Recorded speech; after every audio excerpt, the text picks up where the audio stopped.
राउत पर ईडी की कार्रवाई को लेकर राजनीति भी गर्म है। बीजेपी ने इस कार्रवाई को सही ठहराया, लेकिन शिवसेना का कहना है कि राज्यपाल कोश्यारी के बयान से उठे विवाद से ध्यान हटाने के लिए ये कार्रवाई की गई है। नहीं, ईडी अपना काम कर रही है, वो संजय राउत हो या कोई हो, गड़बड़ कीजिएगा तो ईडी वहां पहुंचेगी और आपसे सवाल जवाब करेगी। इसमें इतना हाय तौबा क्यों मचाया जा रहा है? आप खुद ठीक हो तो कोई दिक्कत नहीं।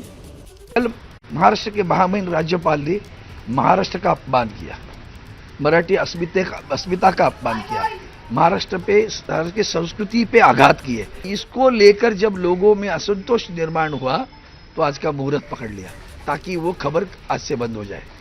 ये जो राजनीति गंदी चल रही है, बदले की भावना, दूसरा क्या है? उन्होंने आज ट्वीट किया, किसी भी हालत में मर जाऊंगा लेकिन शरण नहीं जाऊंगा।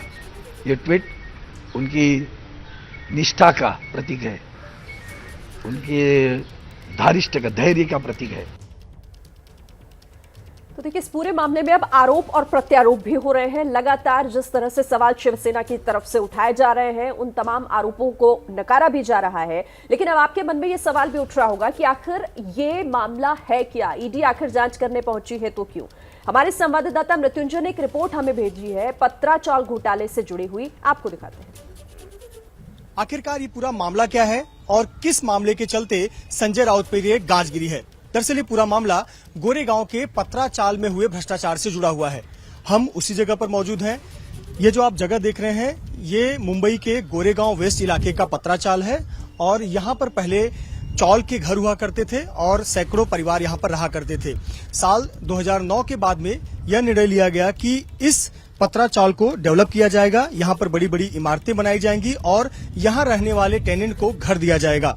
जिसके बाद इसकी जिम्मेदारी प्रवीण राउत की कंपनी गुरु आशीष कंस्ट्रक्शन को इसकी जिम्मेदारी सौंपी गई और कंपनी पर यह जिम्मेदारी थी कि यहाँ रहने वाले जो टेनेंट हैं, जो फिलहाल आपको सामने की इस 4 मंजिला इमारत पर, जो कि एक टेम्पररी इमारत बनाई गई है, इसमें रहने वाले टेनेंट को घर दिया जाएगा। यह काम गुरु आशीष कंस्ट्रक्शन कंपनी को दिया गया। लेकिन प्रवीण राउत पर आरोप है कि उन्होंने पत्राचाल में रहने वाले लोगों के साथ धोखाधड़ी की। दरअसल मुंबई के गोरेगांव स्थित में ये जो पत्राचाल, ये महारा का प्लॉट है। आरोपों के मुताबिक प्रवीण राउत की कंपनी गुरु आशीष कंस्ट्रक्शन ने इस लैंड के कुछ हिस्से को निजी बिल्डरों को बेच दिया, जबकि इस चौल को डेवलप करने का पूरा काम गुरु आशीष कंस्ट्रक्शन कंपनी को ही दिया गया था।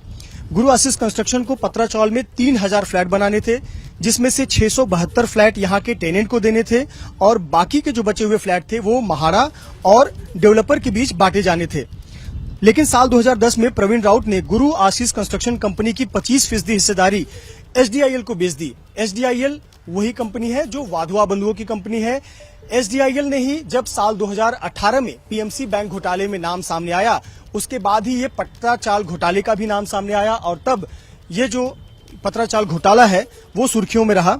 साल 2011, 12, 13 में यह जानकारी निकलकर सामने आई कि इस प्लॉट के, पत्राचाल प्लॉट के कई हिस्सों को दूसरे प्राइवेट बिल्डरों को भी बेच दिया गया। उनको यह जिम्मेदारी दी गई कि वो इस इलाके को रीडेवलप करें।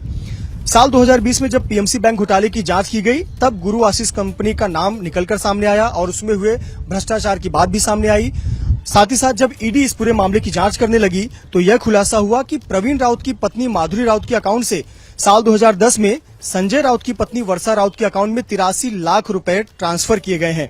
आरोप है कि यही जो 83 लाख रुपए ट्रांसफर किए गए, इन्हीं पैसों का इस्तेमाल दादर में फ्लैट खरीदने के लिए संजय राउत ने किया था और यह जो फ्लैट आज अटैच किया गया है, उसी पैसे से खरीदा गया यह फ्लैट था, जो कि प्रवीण राउत की पत्नी माधुरी राउत के अकाउंट से पैसे वर्षा राउत के अकाउंट में गए हुए थे।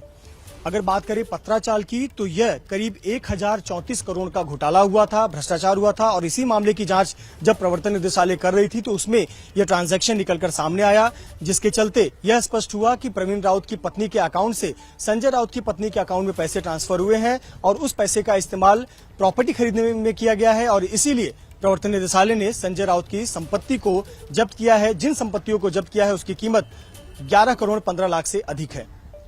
कैमरामैन धर्मेंद्र पांडे के साथ मृत्युंजय सिंह, एबीपी न्यूज, मुंबई।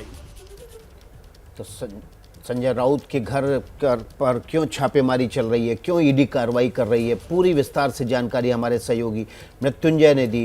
मृत्युंजय ने बताया किस तरह से पत्राचाल घोटाले के मामले में पहले प्राइवेट बिल्डर को प्लॉट के कुछ हिस्से बेच दिए गए और उसके बाद एसडीआईएल को 25% हिस्सेदारी बेच दी गई। जब इस पूरे मामले का खुलासा हुआ तो जांच धीरे धीरे चलते हुए संजय राउत की पत्नी वर्षा राउत तक पहुंची, क्योंकि वहां पर उनके अकाउंट में 83 लाख रुपए ट्रांसफ़र किए गए थे और ये जो पैसे ट्रांसफ़र किए गए थे वो प्रवीण राउत की पत्नी माधुरी राउत के खाते से किए गए थे। संजय राउत के भाई और सुनील राउत ने ईडी की कार्रवाई को लेकर एबीपी न्यूज़ से बातचीत की है, सुनवाते हैं आपको। हेलो, सुनील राउत जी। संजीव राउत बोलते हैं। सर, मैं सूरज बोल रहा हूँ एबीपी न्यूज से।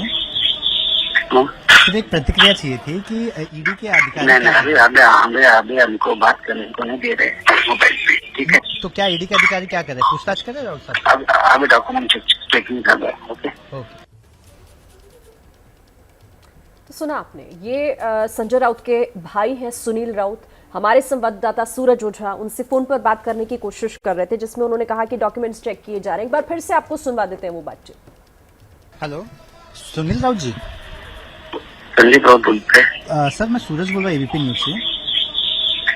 सर, एक प्रतिक्रिया चाहिए थी कि ईडी के अधिकारी अभी हमको बात करने को नहीं दे रहे मोबाइल पे, ठीक है? तो क्या ईडी के अधिकारी क्या कर रहे हैं, पूछताछ कर रहे हैं राउत साहब? अभी डॉक्यूमेंट चेकिंग कर रहे हैं। ओके। तो हमारे सहयोगी सूरज ओझा ने संजय राउत के भाई सुनील राउत से बातचीत की थी। क्या मजबूरी है मेरी, बताइए। मैं अभी आपको बताती हूँ कि मैंने ओए होए होए होए होए, नमकीन के चटकारे लेते हुए टकटकी मार के डिबेट शो को पॉज रिपीट कर कर के देख रहे हैं जोगिंदर जी। इनकी तरह आप भी देखें अपनी फेवरेट डिबेट्स को रिपीट कर और डाउनलोड कीजिए एबीपी लाइव ऐप अपने स्मार्ट टीवी पर।